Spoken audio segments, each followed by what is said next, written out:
Today, we are going to make some grass. No, I'm not in Colorado, so it's not going to be that kind of grass. It's our techniques that are so simple and sensible, your models would practically build themselves.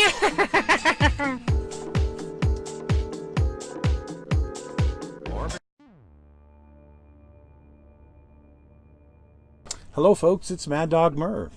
Today, we are going to look at one of the builds I did on a 25th scale car. A few weeks ago, I was going through my videos trying to decide what exactly I wanted to watch on this one particular day. And I ran across my Mad Max, the original Mad Max. What was really cool about that when I was much younger, they had this, looked like a Ford of some kind, almost like a Maverick, combined with a 72, 73 Mach 1 hood. It was just the weirdest thing ever. Didn't know what it was. Till years later, I found out that it was called a Falcon. It was an Australian Falcon. The Falcon XB is what they used for the movie. I had to have one. But there really wasn't a kit available for several years. Aoshima came out with one, and I had to have that. And I was going to build the Road Warrior, but, well, I did a little research, which unfortunately I do sometimes, and I found out that it was based on a car called the Falcon XB. And like the 1973 Falcon XB was really cool. And then I saw one that was painted all white with the blue Shelby stripes. Oh, yeah. So I had to build one. So stick with us, because today we are going to go through my build of the Falcon XB in 25th scale. So in the original Mad Max movie, the Falcon XB is a police car, and it's got all the police car stuff. It looks pretty darn neat, futuristic, apocalyptic kind of movie.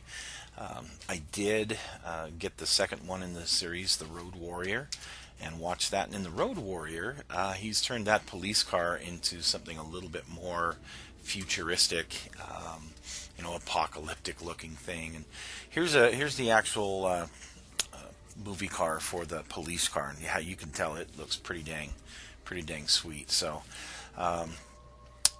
wasn't sure how I was going to build this until a few years ago. Aoshima came out with this kit it's called the Interceptor, the Road Warrior from Mad Max. So right on, this is exactly what I'm going to need to build this particular model. But I didn't necessarily want to do the Road Warrior version. I actually wanted to do a model of the Falcon XB that they have in Australia. So here is a 1973 Falcon XB in that beautiful Wimbledon white that Ford has with the blue Shelby stripes on it. I think this thing looks stunning, and this is what I'm going to try and replicate with this kit. So I'm not going to do a review on the kit or do a parts breakdown or anything, just kind of the mods I had to make. So first of all, in the back of the Mad Max kit, it has these two large gas tanks that are coming out the back window, and there's no back window. So I'm going to have to replace that piece that goes where the trunk lid would be. It also didn't have a trunk lid. And I'm going to have to put a back window shelf in the interior. So I did this with some evergreen styrene. Just cut it to the shape that, well, I kind of figured it should be to fit in there, if that makes any sense. And then I had to fashion a trunk lid out of styrene, which I did, and I even made the underside of it, kind of the support for it. And I wanted to keep this rear spoiler because, well, that rear spoiler is just stinking cool. So again, had to build that out of evergreen styrene, and this is kind of the finished product and how it looks. It fit well. I actually put some metal hinges that I made out of paper clips underneath it so that you could hinge it open and closed. So that part's done. Now I wanted to move on to the front, and I had to do some modifications to the lower part, that air dam that was on it. It's not quite factory stock, but I think I'm going to be okay with how this looks. There is going to be some that isn't exactly factory stock on this. So here's a good look at the factory stock front end and bumper of one of these things, and it looks really, really cool, but I didn't have components to really modify and make that. But I had seen some of these Falcon XBs that had this front end that was very similar to what was on the Mad Max car. And I thought, okay, I like this, and I can go ahead with this custom front end, and I'll be perfectly okay to do that. So that's what I decided to do. You can see here I've got this front wraparound part. I'm going to go ahead and use the kit parts for the light tubs. I did have to fill in the where the supercharger was on the hood, but unfortunately I don't have it in this picture, but trust me, I filled it in.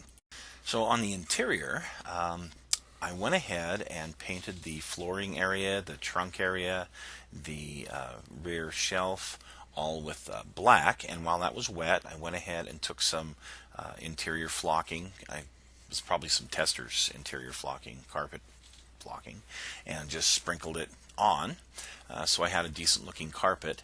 Went ahead and painted up the rest of the interior that came with the kit. And I think the flocking itself looks pretty good here. The carpet looks pretty good. So I got some pictures online, looked at the dashboard, and you notice the steering wheel's on the wrong side. Well, that's how the Australians are, and I was just going to leave it like that.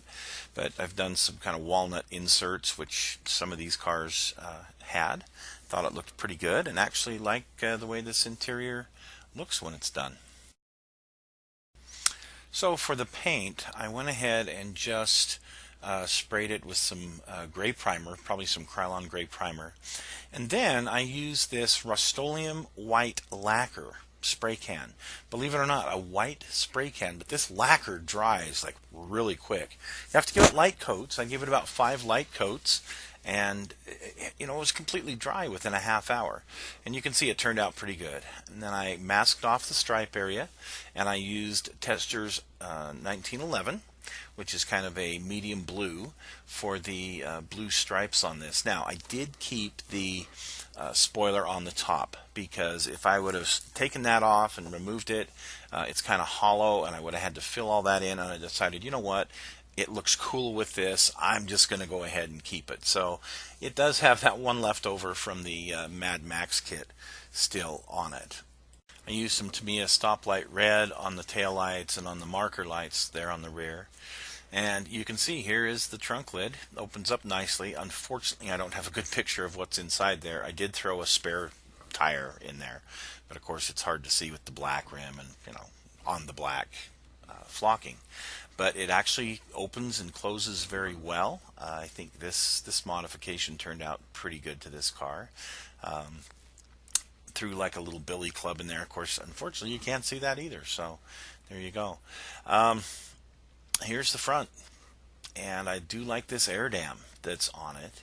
I think that another holdover from the Mad Max kit, slightly modified, but I do like the way that this looks. So I have not put the Cobra insignias on the side. They're kind of a decal, and I haven't been able to find something suitable to print and make those just yet. So it's cruising around without the blue Cobra on the side. But anyway, you can look at it here and see the hood turned out excellent. It has some hood pins on it that I kept from the Mad Max kit because, well, I love hood pins.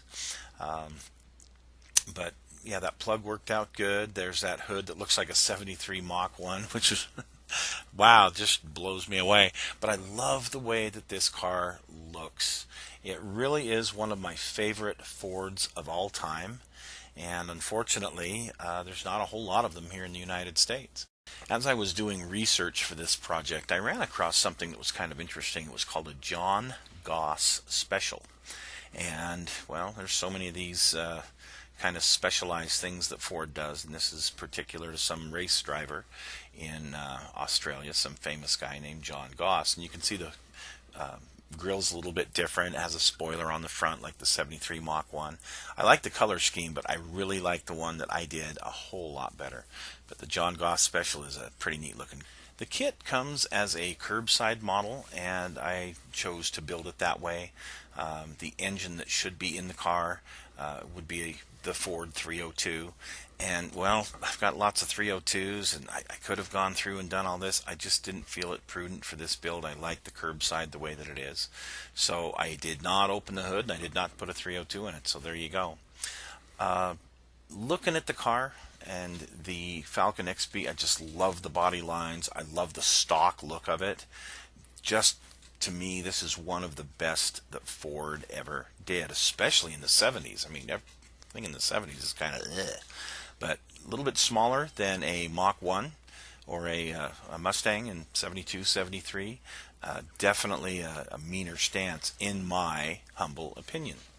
And once you customize them just a little bit, look at this front end on there. Just this thing looks so cool. It reminds me of the old Monza Spider from the late 70s by Chevy.